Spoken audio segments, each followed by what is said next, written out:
Jaya Radha Madhava Kunja Bihari.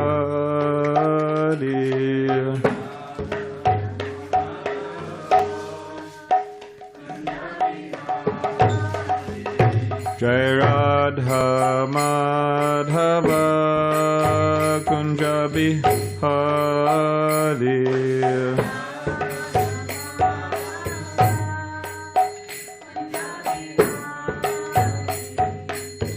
Gopi Jana Vallabha Girivardhari.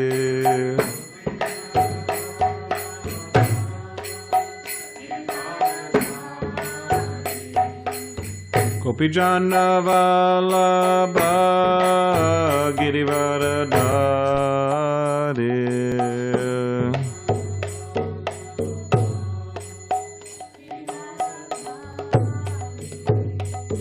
Yashodanandana Prajajana Ranjana.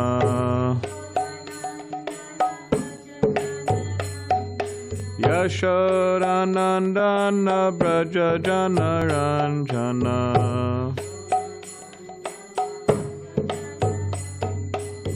Yamuna Tira Vanachari.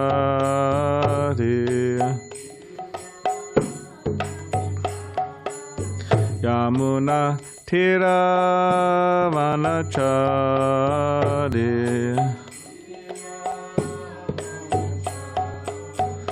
Jaya Radha Madhava Kunja Bihari.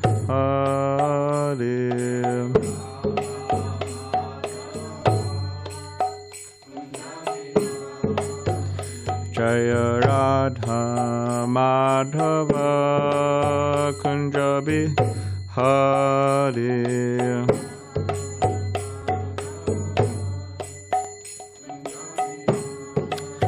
Jaya Radha Madhava Kunja Bihari.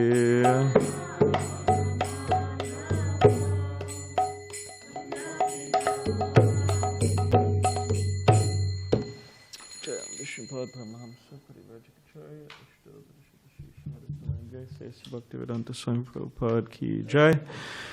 Grantaraj Srimad Bhagavatam ki jai. All glories to the assembled devotees. All glories to the assembled devotees. All glories to the assembled devotees. All glories to Shri Guru and Shri Gauranga.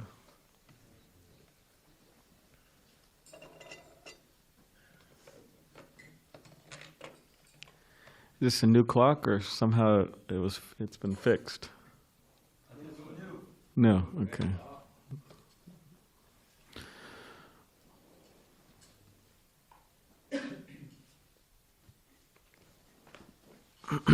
Okay.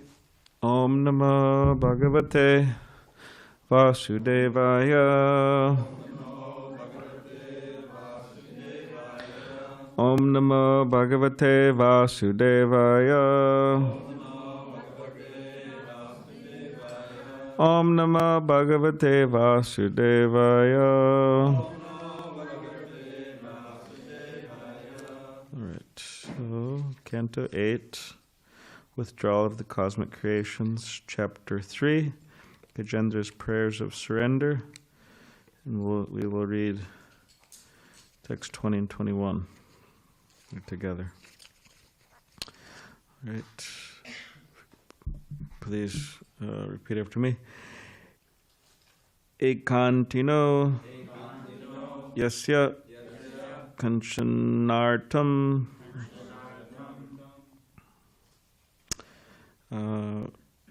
Vanchanti ye vai bhagavat prapannaha ati adbhutam tach sharitam sumangalam gayanta ananda samudra magnaha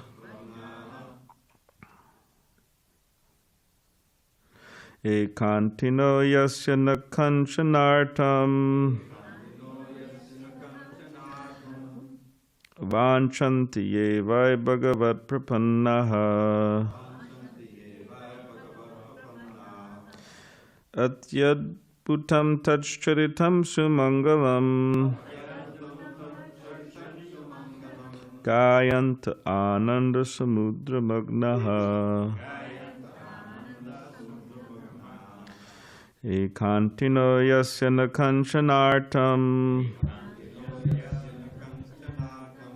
Vanchanti yevai bhagavat prapannaha Atyadbhutam tachcharitam sumangalam Gayanta ananda samudra magnaha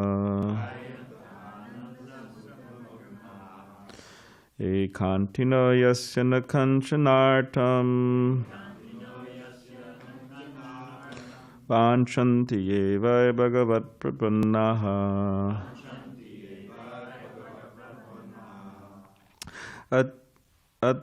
Yadbhutam charitam sumangalam Gayanta ananda samudra magnaha Ekantino yasya na kanchanartam Vanchanti yevai bhagavat prapannaha Atyadbhutam tachcharitam sumangalam Gayanta ananda samudra magnaha Ekantino yasya na kanchanartam Vanchanti yevai bhagavat prapannaha Atyadbhutam tachcharitam sumangalam Gayanta ananda samudra magnaha Like to chant Govardhan?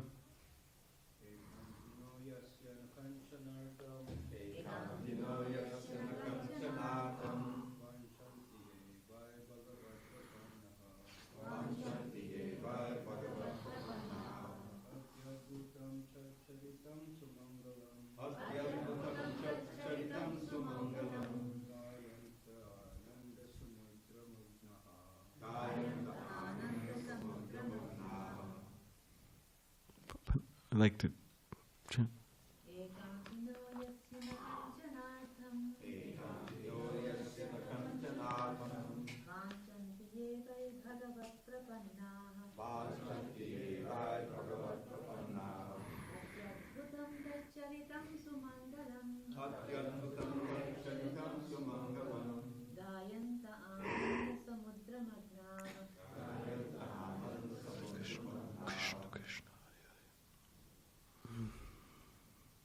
Anyone else like to chant?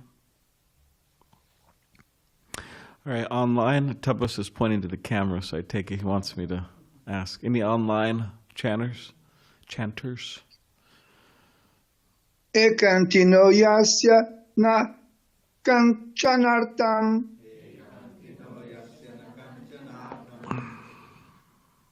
Vanchanti yevai bhagavat prapannaha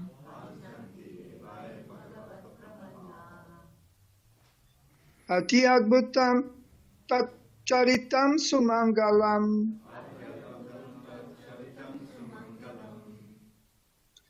Gayanta ananda samudra magnaha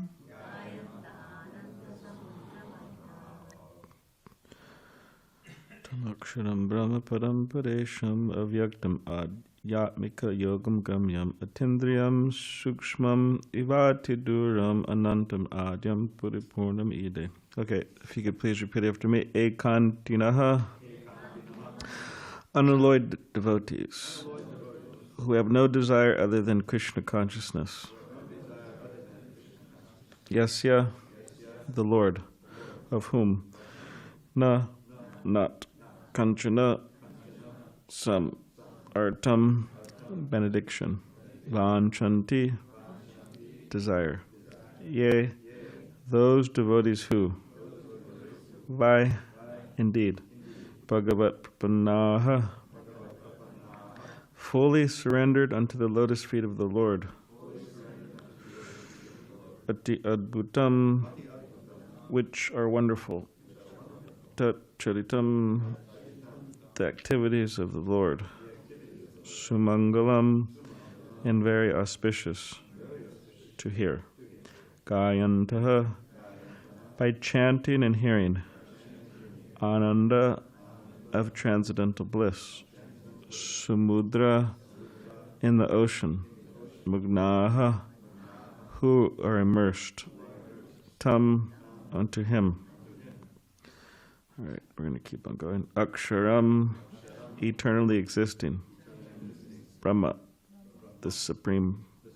Param, transcendental. Paraisham, the Lord of the Supreme Personalities. Avyaktam, invisible or not able to be realized by the mind and senses. Adhyatmika, transcendental. Yoga, by Bhakti Yoga, devotional service. Gamyam, obtainable. Bhaktya mama bhajanati. Ati indriyam, beyond the perception of material senses. Shukshmam, minute. Eva, like. Atiduram, very far away. Anantam, unlimited. Adyam, the original cause of everything.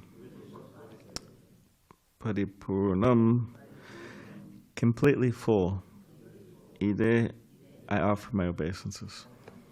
All right, translation and purport by His Divine Grace, A.C. Bhaktivedanta Swami Prabhupada.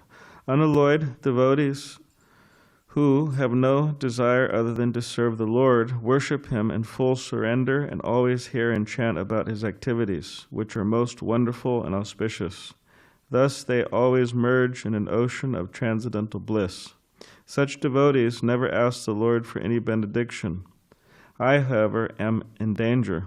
So Gajendra, the elephant's praying. He's in danger right now. And Thus I pray to that Supreme Personality of Godhead, who is eternally existing, who is invisible, who is the Lord of all great personalities, such as Brahma, and who is available only by transcendental Bhakti Yoga. Being extremely subtle, He is beyond the reach of my senses and transcendental to all external realization. He is unlimited. He is the original cause, and He's completely full in everything. I offer my obeisances unto Him. Purport. Anya bilashita shunyam jnana karma dinavritam anukulyena krishnanu shilanam bhakti uttama. Bhakti Rasamrita Sindhu 1.1.11. One should render transcendental loving service to the Supreme Lord Krishna favorably and without desire for material profit or gain through fruitive activities or philosophical speculation. That is called pure devotional service. Unalloyed devotees have nothing to ask from the Supreme Personality of Godhead, but Gajendra, the king of the elephants, was circumstantially asking for immediate benediction because he had no other way to be rescued. Sometimes, when there is no alternative, a pure devotee, being fully dependent on the mercy of the Supreme Lord, prays for some benediction. But in such a prayer, there is also regret. One who always hears and chants about the transcendental pastimes of the Lord is always situated on a platform on which he has nothing to ask in terms of material benefits.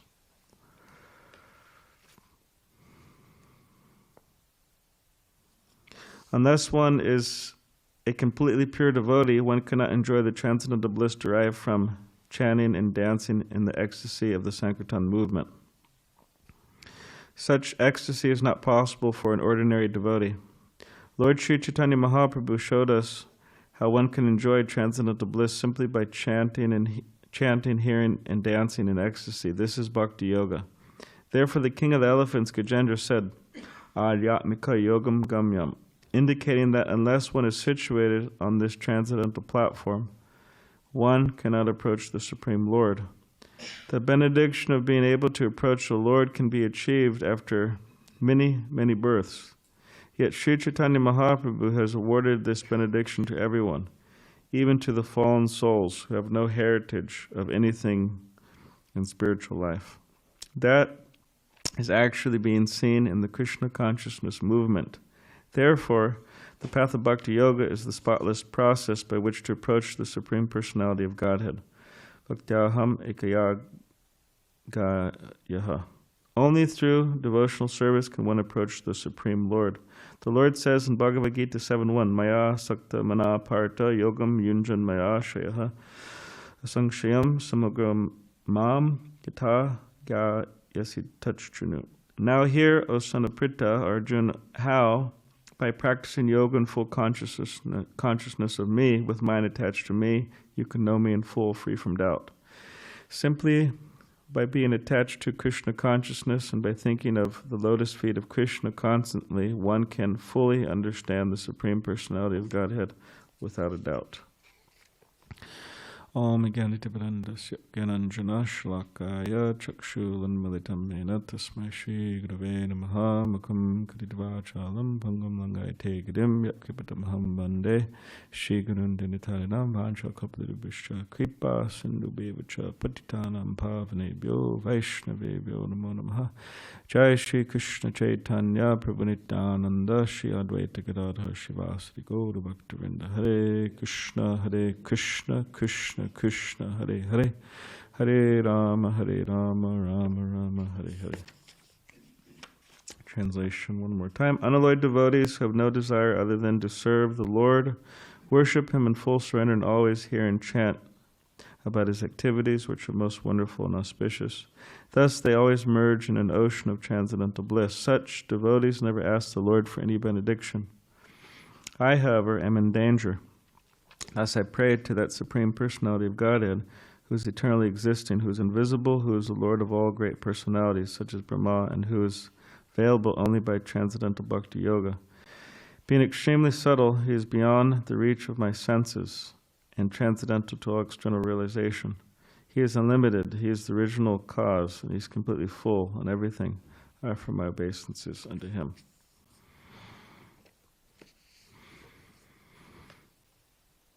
When Srila Prabhupada was arriving to America by boat, he was close to the harbor, I think it was Boston Harbor, and it was a foggy day. There was some fog. And then Srila Prabhupada was thinking to himself that how will I spread Krishna consciousness to the people of America? And while he was thinking that, he looked over and he saw painted on the building, he saw it said unalloyed, which means pure. And then he looked further and it said unalloyed steel. But he related this, him, of course, always thinking of Krishna and relating everything to Krishna, he accepted this as a statement from Krishna that, okay, I should present the message in an unalloyed form, in a pure form. Just as when Srila Prabhupada was walking by one paint shop, because Srila Prabhupada would take morning walks with all of his disciples wherever he would go. Srila Prabhupada would go to Venezuela, he'd go to Mayapur, he'd go to Vrindavan, he'd go to Los Angeles. He'd always take Detroit, he'd always take morning walks. And his disciples would come with him. They would walk with him. And Srila Prabhupada would sometimes chant on his beads, and sometimes he would speak with the devotees about different topics. Sometimes devotees would bring up all types of controversial topics with Srila Prabhupada on those morning walks. See what he had to say about them. But on one particular walk, he walked by, and he said, and he was walking, and there was a liquor shop, there was a paint shop, there's a few kind of random shops, and Prabhupada said, "Oh, this is Krishna consciousness." And the devotees were wondering, what is Prabhupada referring to? And then the next day, similar thing happened. It happened a couple times, and then eventually, Prabhupada said, "This is Krishna consciousness." Then he explained what he was talking about, and he saw the logo of the Sherwin-Williams paint shop, and the logo, there's a planet Earth globe, and then there's a bucket of paint, and it's covering the globe. And then it has some saying. It says, "We cover the earth," something like that. That's their logo. So Srila Prabhupada, this is Krishna consciousness. We're covering the earth. We're spreading Krishna consciousness. So he would relate everything to Krishna, relate everything to Krishna consciousness. So when he saw this sign unalloyed, he took that as a sign from Krishna. Now, when we talk about unalloyed devotional service, of course, Gajendra here, he's making the point that the unalloyed devotees, or the pure devotees, they don't have any other desire other than to serve Krishna. And they worship him in full surrender. They're always hearing and chanting about him, and this way they're merged in an ocean of transcendental bliss. And such devotees never ask for any benediction. Now, when we talk about pure devotion, and when we talk about pure devotees, although it's being stated here, they never ask for any benediction. Srila Prabhupada brings the point up in the purport that sometimes in difficult circumstances, when there's no other option, they may ask Krishna for something. Just like specifically Srila Prabhupada and our previous acharyas, they give the example of when one is in danger. They may ask, just like Gajendra, he's asking, "Please save me." So similarly, the cowherd boys, for example, when there's a big fire in the forest, what do? They call out to Krishna. So this isn't against the principle of pure devotion. This is still within the realm of pure devotion. It's just under a particular circumstance in which they, in a dangerous situation, they ask for help. But the devotees, the pure devotees, they're not concerned whether they go, whether they have to serve Krishna in hell, whether they have to serve, whether they go to heaven, or even if they go back to the spiritual world. They just want to serve Krishna. Nadanam najanam nasundarim kavitam va jagadisha kame mama janmari janmari ishvare bhavatad bhaktir hoit ki toi. Lord Chaitanya is teaching us in his prayers that he wrote that, what's the translation?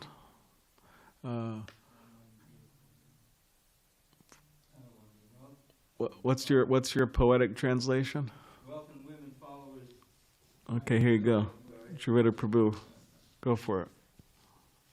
And women followers, the fruits of mundane piety, liberation from this world of limitless anxiety. For me, O Lord, these common goals have not the slightest worth. Let me serve you purely now and in each future birth. So he's saying that whatever anyone is generally after, wealth, means from the point of view of sense gratification, from the point of view of materialism, whatever anybody ever could think of wanting, and he gives the example, wealth, women, followers. So fame, followers, wealth, all of those wonderful things, right? Fame, followers, wealth, the fruits of mundane piety, liberation from this world. He says, I don't want any of that. I don't want any of that. All I want is just to serve you, birth after birth. Ahoitiki. What is it? Yeah, without any material want or material motivation. So, and we see this in the example of many devotees. Also, we see this in the example of the Gopis of Vrindavan. Srila Prabhupada would tell a short story in relation to that. and the devotees in Bombay at the time, they put on a play, which would be a good play actually. Maybe we should do that, Sankarshan or whoever's our play people out there. Drama. We'll have a drama on Gaur Purnima, about a 15-minute one. Brahmacharis will put that on. Some pastime of Lord Chaitanya. So, but the devotees, they put on the play, and Srila Prabhupada was there, and he was watching. He really liked it. And the play was, and the story is that one particular day, Krishna had a headache.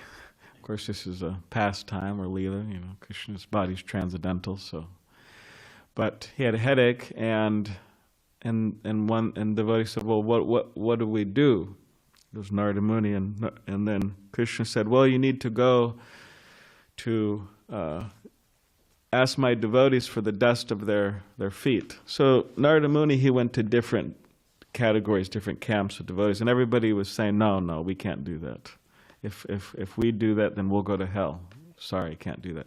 So, like that, he was having a hard time finding someone suitable candidate, devotee, to give the dust from their feet to cure Krishna's headache. So eventually, Narada Muni, he arrived to Vrindavan, and then he approached the Gopis, and then he explained the situation. And then the Gopis said, yes, immediately, take all of it. And then Narada Muni said, aren't you concerned whether you'll have to suffer for this? Because everybody else was very concerned. They'll go to hell and so on. And the Gopis said, no, that's okay. They said, even if we have to go to hell, as long as Krishna is satisfied, we're happy. So Srila Prabhupada really liked that story, and he also liked that play. But this is demonstrating the quality of pure devotion that devotees have, and that they don't really care where they are, where they're going, as long as Krishna's pleased with them, or satisfied, as long as they get to serve Krishna, Krishna's pleasure.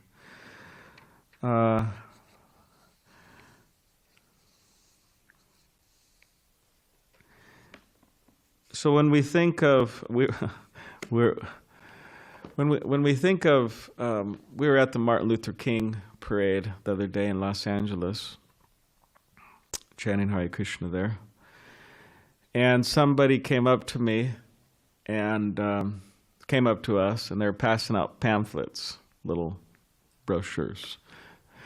So this was a Christian fellow, and generally maybe the tendency is for people, when somebody passes that out to them, they're like, I've seen these pamphlets before. It's the same old thing, the same old spiel. It's going to tell me that I'm sinful and that I'm doing wrong and I'm going to hell, more or less. Or some other thing like that. I've seen all this. So, but I was just curious. I said, okay, let's see what they have to say. So they had a number of different pamphlets, and I thought they were pretty good, actually. I thought they were intelligently written, and they're bringing up really good points. This is a Seventh-day Adventist church. They obviously had a good writer there, But one of the little, I won't go through all the brochures. Maybe some other time we could bring up some of those points, because I thought they're good points. But and one of them, it was titled "Myths of Hell." Myths of hell. Yeah, myths of hell. So when we think of hell, what generally comes in our mind? Anyone like to say? Maybe you don't like to say. Maybe you don't like to say. Lake of fire. Okay, so lake of fire, flames thrown off a mountain. Devils with spears. Devils with spears. Okay. Molten iron form of the opposite sex. Oh wow, that's. He's gone Bhagavatam. Gnashing of the teeth. Gnashing of the teeth. Oh my God. Wailing. Okay. If Sankarshan saying a field of roses. Come on. Did you have something, Vijay Krishna? unbearable suffering. Yeah, unbearable suffering. So when we think of hell, it's yeah, it's a lot of. But generally, when we think of hell, it's at least from the point of view of the Abrahamic religions, a lot of people have a problem with their idea of hell because they say it's eternal, and that's very difficult for people to accept. That, okay, I just make a mistake and then I'm just like damned forever. And I might have been a pretty good person, objectively pretty good person. I didn't hurt anybody. I pretty much followed all the commandments besides loving God. But now I have to be damned forever, suffering. So I was thinking, okay, well, let's see what this pamphlet says. Generally, we think it's going to say something like that, oh, eternal damnation. Interesting enough, which I actually never heard. I thought it was so. They said that there's not eternal hell. That this is a misconception that Christians have. This is a huge misconception. It's a myth. Therefore, myths about hell. It's a huge misconception. There is no eternal damnation of the soul. God, He's very merciful. He gives us an opportunity that if we surrender to Him, we could go back to the kingdom of heaven. And if we don't. It's not that we go to eternal hell, but our existence is, what's that word, like you call it when you snuffed out? Like you just, That's it, like you're just done. Like you just stop existing. So that's the option. So instead of the option of serve God and go to the kingdom of heaven, or don't and go to eternal damnation, go to hell, the other option is serve God and go to the kingdom of heaven, or don't serve God and just your existence will be snuffed out. You'll non-existent. You just don't exist anymore. So anyways, that's what they're explaining. I thought, oh, this is pretty. Never heard that before. Has anyone heard that? Never heard that before. Now I don't know maybe people have a more easy time accepting that. Okay, well, I don't suffer forever. I guess that's pretty good news. But then I'm just, my existence. I don't exist any longer. Maybe people will like that more.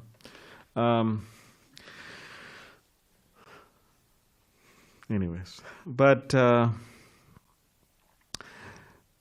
but still, we could understand how that doesn't add up. That doesn't make sense.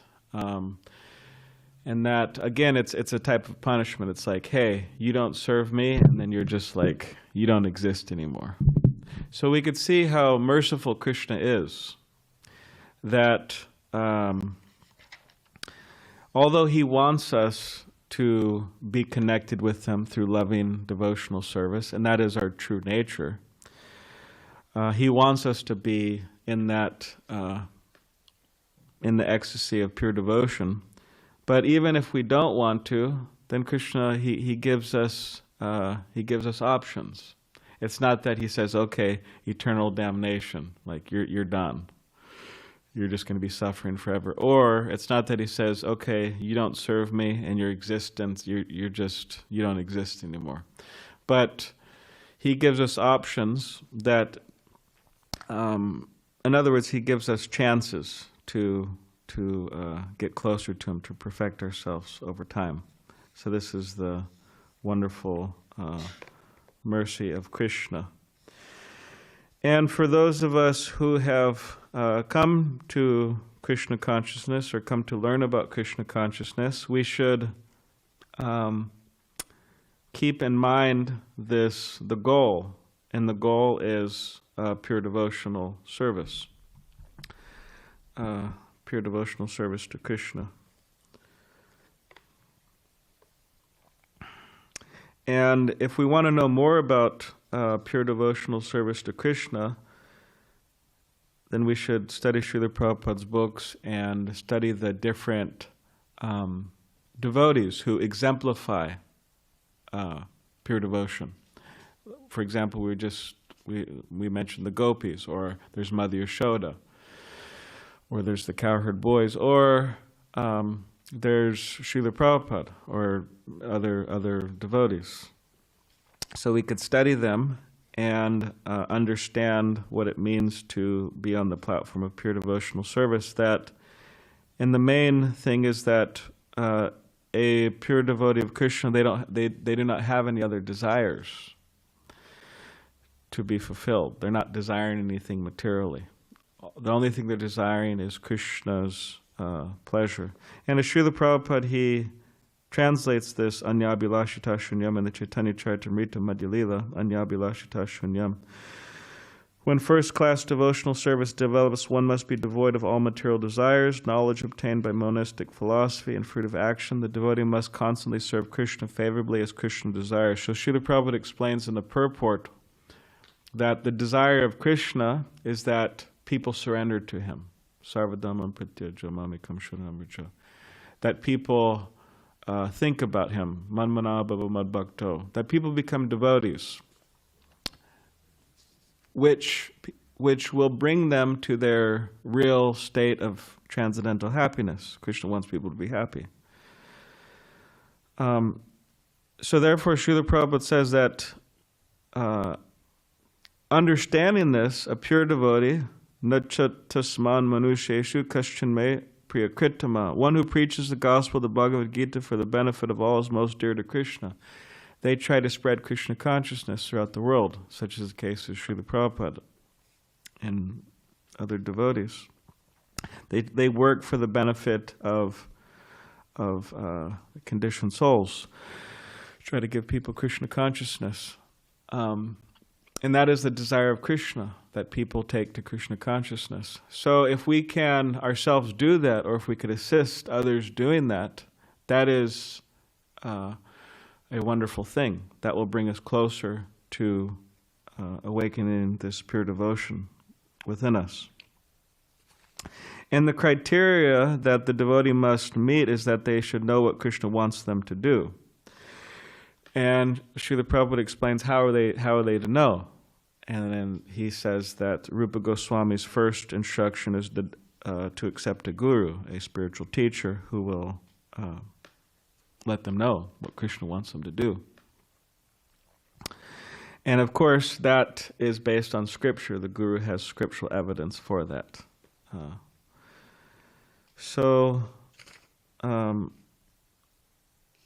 A pure devotee, so we'll just read this and we could end. A pure devotee has no plans other than those for the Lord's service. He is not interested in attaining success in mundane activities.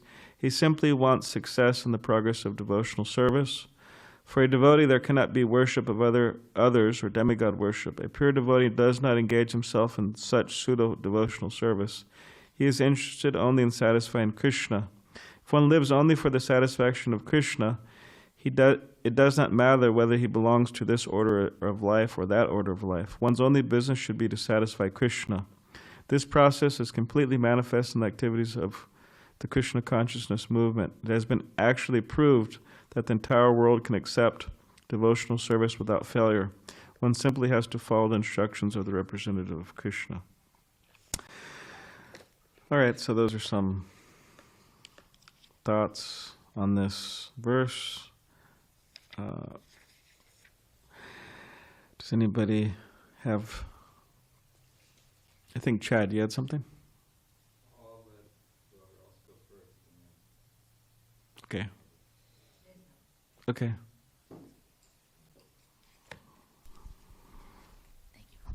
Hare Krishna, thank you. Thank you for the class, Balaram Prabhu. I was just thinking about your example, and you're speaking about being just snuffed out. I'm just thinking that's even kind of worse, because thinking as a parent, or thinking even as a child, if your parents just ignore you, that's worse than, like, you're there, but they just don't see you anymore. You know, like, say for a punishment, if a parent punishes you, you did something wrong, they punish you, it's over, it's done. But if you're there and they completely ignore you and cold shoulder you, I mean, that can be much more emotionally devastating, I would think. Yeah. So, I don't know, just a thought.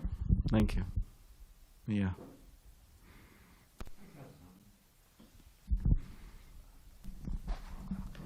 Just a thought about the poof, you're gone. Arjuna actually says to Krishna in the Gita, do I perish like a rent cloud? So it's the concept actually is presented in Bhagavad Gita, which is interesting. It covers everything. Yeah. Because I've never heard that you can just poof in Christianity. They because in Revelations, it says that one of the pluses of going to heaven is you sit at the right hand of God, but you can hear the wailing and gnashing of teeth of people in hell. So it's not enough just to succeed. You made it to heaven, but you've got to hear and be aware of people who failed, who missed the boat, took the wrong turn. Well, we would definitely say that is far, whoever wrote that or translated that or whatever, that is far from the platform of pure devotional service. Whereas you see in the Chaitanya Lila, the pastimes of Lord Chaitanya Mahaprabhu, which everybody should study, there's a nice book by Rancher Prime. I think it says that, I think it's something like the Eternal Dance of the Lord or something. He has summarized the whole pastimes of Chaitanya Mahaprabhu. Anyways, might be an easier read or a quicker read just for someone who is not aware to familiarize what is it themselves, yeah, with Chaitanya Lila. But anyways, in Chaitanya Lila, there's a personality by the name of Vasudev Dutt, and Vasudev Dutt was inconceivably merciful, in that his desire was he just wanted to liberate all living entities. Now, anyone could really desire that. I could sit here and say, yeah, I want to liberate all living entities. But he went further than that, which is very important, because one is the thinking, but I want to do something good, but then to actually do it, to make endeavor in that way. It's very important. And that's how the devil, he stops us all the time, right? We think something, but we don't do it, right? Something good, but we don't do it. So he was thinking, I want to liberate all living entities. But then he went to Chaitanya Mahaprabhu and he said this, I want to liberate all living entities, and I want to, whatever sinful, whatever karmic reactions that they're meant to suffer, just put it on my head. Just make me suffer all that. And then they could go back to the spiritual world, and I'll just dwell in hell however long I need to dwell there. And and he was really serious about this. He was really serious about this. He wasn't joking around. And then Lord Chaitanya Mahaprabhu said that his heart was melting. He told Vasudev Dutt that do not worry, that just by your desire alone, all these living entities will be liberated, and you don't have to suffer for this. You don't have to suffer all the karmic reactions. So we could see the difference. Okay, yes. I just wondered if this kind of contradicted the part where Krishna says that never was there a time that these kings and all of us did not exist, so Yeah. do not lament for them. All right, so you've been reading the Gita, it sounds like, huh? Congratulations, good for you. Yes, that Krishna says in the Gita that there's never a time when nor you, nor I, nor any of these kings did not exist, and they've always existed, they're existing now, and they'll always exist. So the soul's eternal. Yeah, so it also goes against one of the main principles of Krishna consciousness about the eternality of the soul. You cannot just kill the soul. Cannot be killed, so you can't just remove the soul from existing or something. Yes, Chad. Hare Krishna. So you talked about sense gratification with respect to the five senses, but what about mind gratification? There's actually a study that was done, and it involved... Well, like video games? No, actually just so planning a vacation. Like you have the intention of going on a vacation somewhere, and just thinking about the vacation brought people as much pleasure or gratification as actually going on the vacation. Maybe more, because Yeah. when you go on the vacation, there's this problem or that problem, or Yeah. Yeah, Prahlad Maharaj talks about that. But the anticipation, like people think, oh yeah, I'm gonna save up all my money, I'm gonna go to Disney World, and we'll have a wonderful time, right? Donald Duck's gonna be there, and whoever else is behind those costumes. But then people, I don't know, there's some fighting, or the children are fighting, or it's hot, these long lines, bad food. I mean, how good can the food can be at Disney World? I mean, let's just, from a material point of view, how good can that food be? People get sick or whatever. I mean, what's that, Dravida Prabhu, that Prahlad Maharaj, Shruti Sukha?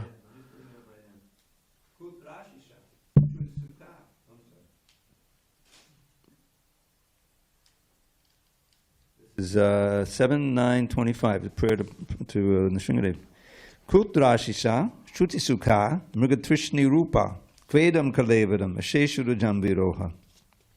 Nirvidyate Natujano Yadapiti Vidvan, Kamanalam Madalavaishamayang Durapai. That's a great verse. In this material world, every living entity desires some future happiness, which is exactly like a mirage in the desert. Yeah, so they're dreaming. Yeah. Where is water in the desert? In other words, where is happiness in this material world? As for the body, what is its value? It's merely a source of various diseases. The so-called philosophers, scientists, politicians know this very well, but nonetheless they aspire for temporary happiness. Happiness is very difficult to obtain, but because they are unable to control their senses, they run after the so-called happiness of the material world and never come to the right conclusion. Yeah, so they're just thinking in their mind, oh, future happiness, but it doesn't come. And Prahlad Maharaj is saying material happiness, it's Shruti Sukha, most of it is hearing. Anticipation, For 10 years, we've wanted to go to Disneyland. Now we finally have the money. Oh, yeah, let's go. Then stand in line for an hour, spend $200. Yeah. And this verse, Prahlad Maharaj, he's saying, learned people, they know this. They know this very well. But because they cannot control their senses, they're not able to. Devamrita Swami, His Holiness Devamrita Swami, he went to South Africa and he gave some talks there. And Maharaj, he brings up all types of challenging points, while he's speaking with these college students. Very intelligent, and also very challenging. So a bunch of students were there, hundreds of students, and he said, so how many of you know about this statistic that says after a particular point of making a certain amount of money, if you make more money than that, it doesn't at all affect your happiness? How many of you know this? And everybody raised their hand. They raised two hands. And then Maharaj said, and how many of you plan to make a lot more money than that particular mark and think it's going to bring you happiness? And everybody raised their hand. So it's interesting, there's a disconnect there. So that's what Prahlad Maharaj is saying. People know, but all right, any last? I have a question. Okay. Yes. I wonder how many questions you have asked. Maybe, I don't know, we should keep track. Question and answers with Vijay Prabhu. Yes. Many. Yes. Make a few books, actually. Thank you very much. You're most kind. Dandavat Pranams Prabhu. My question is about the concept of danger. And it goes as follows. Whenever I am in the association of devotees, what I often hear is them comparing the material world to a place where there is danger at every step. So my question is, being you the Vaishnava that you are, if I'm not wrong, you are the temple president of ISKCON San Diego, how would you substantiate such declaration? In other words, how would you explain that the material world is not different from a place where there is danger at every step? That is my question. Well, I mean,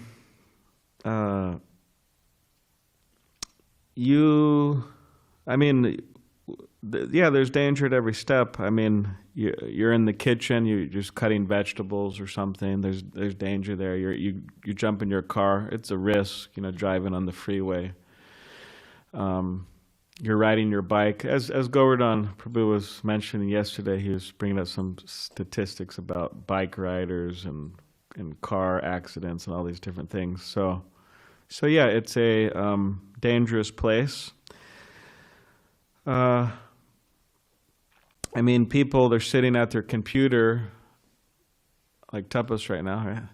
People, they're sitting on their computer and they're doing all types of stock exchange or whatever. They're, trying to make a few extra bucks and, and they lose it all, for example. They just get scammed out of a bunch of money. I mean, it happens all the time. It's happening right at this moment, right now. Somebody's going, all right, I scammed them, I got them. And then somebody else is going, oh my God, did that just happen? I just lost all my money. Millions of dollars. I just lost $1 million. People get scammed. So you could just be sitting there is dangerous. You don't even have to be stepping, moving. There's danger at every step also with just, if we look at it from the spiritual sense, in the sense of Krishna consciousness, there's all types of obstacles that come in our life that can derail us from the path of Krishna consciousness. So many different things come up. So yeah, it's a dangerous place. So therefore, we have to take shelter of Krishna. Always think about Krishna and always pray to Krishna for spiritual protection, and always be engaged in His service. Because, as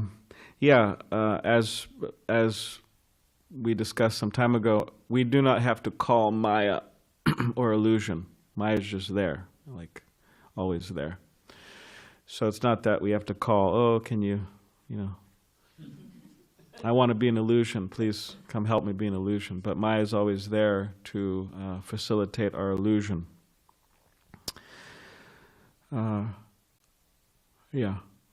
So I hope that answers. Yes, it did Yes, answer Javita my Prabhu question. has something in relation to this. Just less than 10 seconds. I think if we just harken back to the pandemic, where suddenly it wasn't every step, it was every breath. Danger at every breath. I used to go shopping. Wait a minute.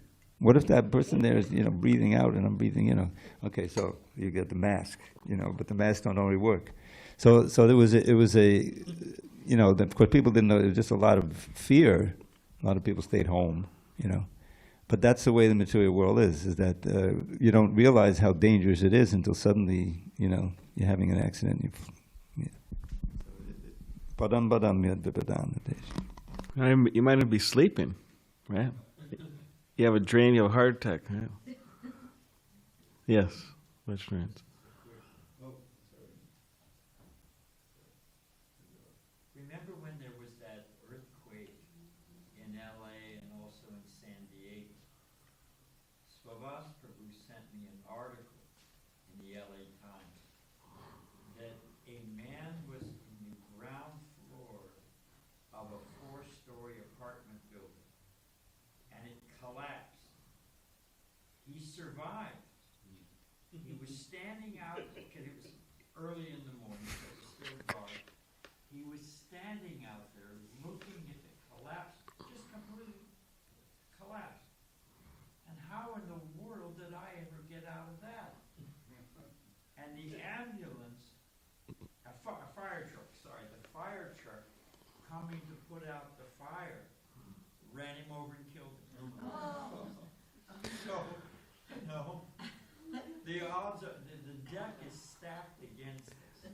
Yeah, there's also which you brought up, and which my grandfather, he's a old time native San Diego-er, so he he remembered hearing about this as well, that there was a guy walking in El Cajon, which is, the box in Spanish. And he's walking there, and all of a sudden, something, he sees something in the sky, and I think, as Bhajan Swami says, it's a bird, it's a plane. No, it's a lime green bowling ball, and it just hits him and knocks him, dead, killed him. So what happened was there was a plane going from here to wherever it was going, and bowling competition in Las Vegas, and it was going down, so they had to start throwing stuff out of the plane, so they threw a bowling ball out. So I mentioned that to my grandfather. I don't know what the context, what we're talking about, but somehow I mentioned it to my grandfather then. And he said, yeah, I remember reading about that. I heard about that, So it's danger at every step, Vijay, so you got to be careful. Yes, I will be careful. Thank you very much. All right. If you're looking up, then you'll walk down the road and step in a manhole. You gotta look up, you gotta look down, you gotta look sideways. Yeah. Solution? Always chant Hare Krishna. All right. Grantaraj Srimad Bhagavatam ki jai.